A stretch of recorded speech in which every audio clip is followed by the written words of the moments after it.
This is a book that probably no one has read before. I know we haven't read it. Okay, the title is The Spiffiest Giant in Town. The author is Julia Donaldson. The author,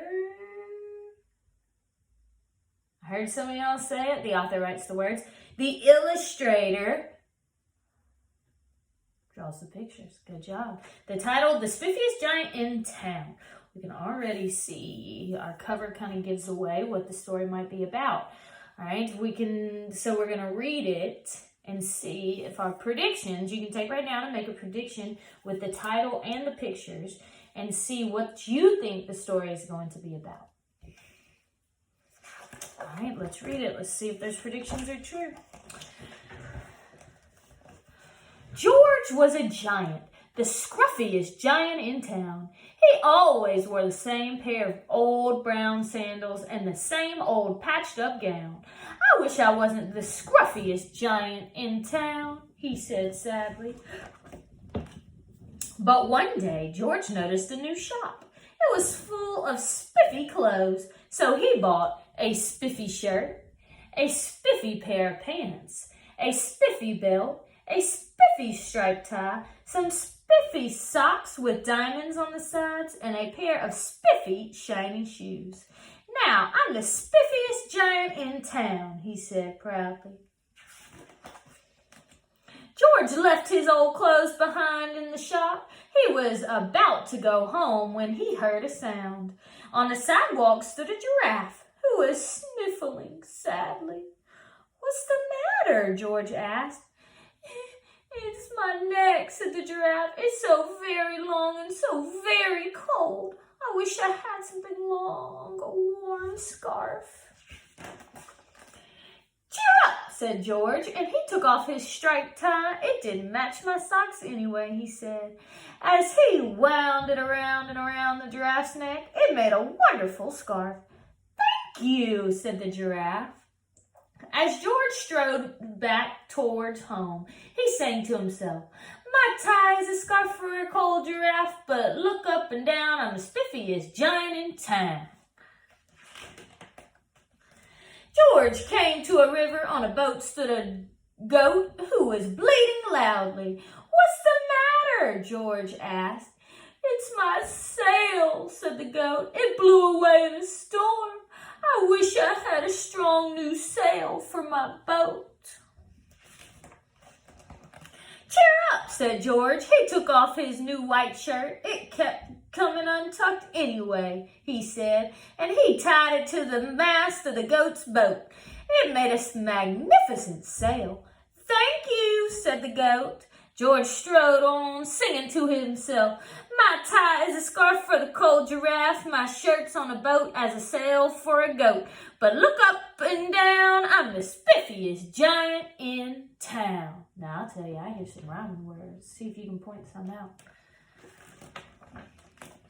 George came to a tiny ruined house. Beside the house stood a white mouse with lots of baby mice. They were all squeaking. What's the matter? Asked George. It's our house, squeaked the mother mouse. It's burned down and now we have nowhere to live. I wish I had a nice new house. Cheer up, said George, and he took off one of his shiny shoes. It was giving me blisters anyway, he said. As the mouse and her baby scrambled inside, the shoe made a perfect home for them. Thank you, they squeaked.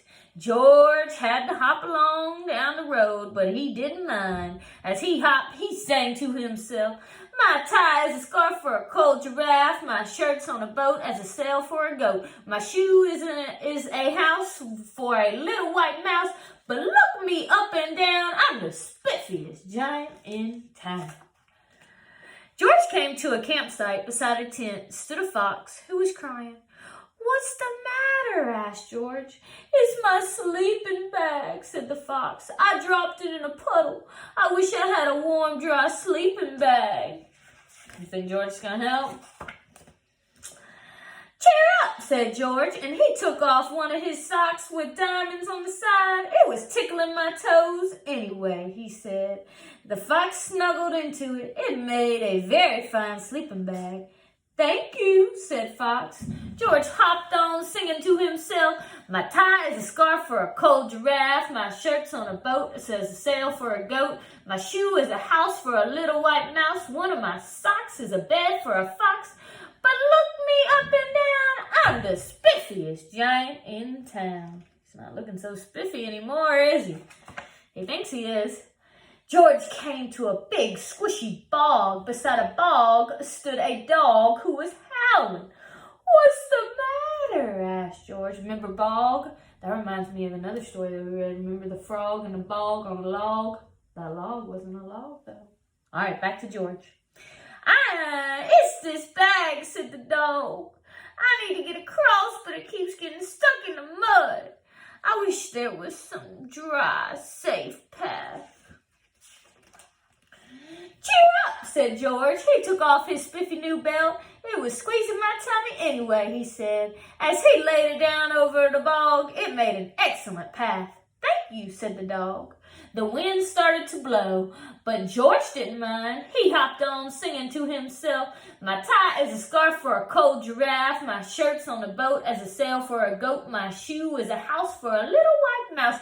One of my socks is a bed for a fox. My belt held the dog who was crossing the bog. But... my pants are falling down. I'm the coldest giant in town. Suddenly, George felt sad and shivery and not all spiffy. He stood on one foot and thought, I'll have to go back to the shop and buy some more clothes, he decided. He turned around and hopped all the way back to the shop. Oh, well, me, oh my, I hope he pulled his pants up. But when he got there, it was closed. Oh no, cried George. He sank down to the sidewalk and a tear ran down his nose. He felt as sad as all the animals had when he met on his way home. Then out of the corner of his eye, he saw a bag with something familiar poking out of the top. George took a closer look. My gown, he yelled, my dear old gown and sandals. George pulled them on. They felt wonderfully comfortable. I'm the coziest giant in town, he cried. And he danced back home along the road. Outside in his front door stood all the animals he had helped. They were carrying an enormous present. Come on, George, they said. Open it. George untied the ribbon. Inside was a beautiful gold paper crown and a card. Look inside the card, George, said the animals.